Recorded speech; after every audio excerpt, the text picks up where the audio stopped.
लोगोफोर आङो दोंसे मेथाइ खननो थाखाय थामथिम जादों। बे मेथाइया जाबाय जाय मानसिफ्रा कभिडखौ लानानै निरासा जादों, जाय मानसिफ्रा कभिडखौ गिदों, जाय मानसिफ्रा लोमजानाय साजानाय आरो बेबादिनो दुखुआव गोलैनाय मानसिफोर, बे मानसिफोरनि थाखाय आं आफा इसोरनि मुङैहाय दोंसे मेथाइ खननानैहाय बिथांमोननो खोनासंहोनो थाखाय हास्थायदों। आं फोथायो बे मेथाइया जायफ्रा निदानाव गोलैदों, निरासा जादों, कभिड बेमारखौ गिदों, बे मेथाइखौ खोनासंनानै आफा इसोरनो बर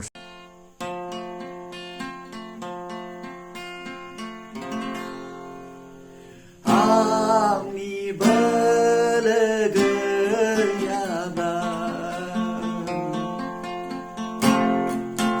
सानफ्रोमबो फोथायथारो आंनि लामाखौ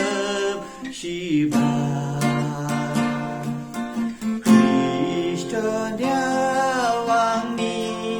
आसा सानफ्रोमबो आं फोथायो आशा गैथारि जाया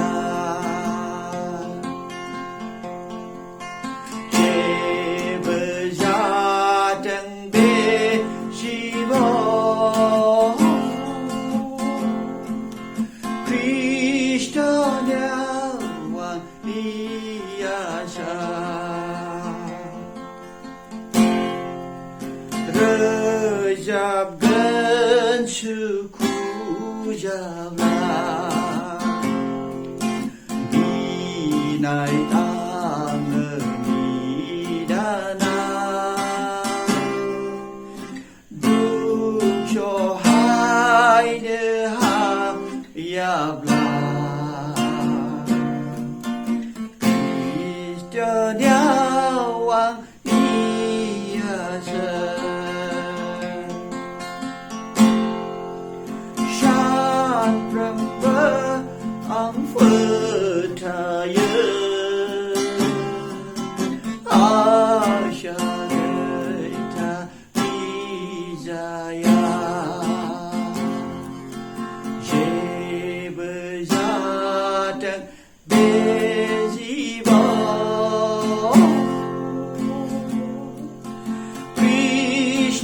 खृष्टनियाव आंनि आसा जेसे सान जीवन थायो हायाव जोबा दमानि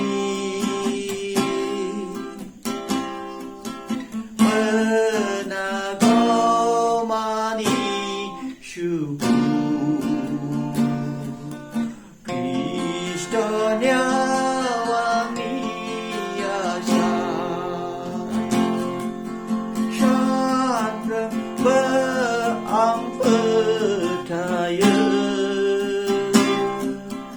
आशा गैथारि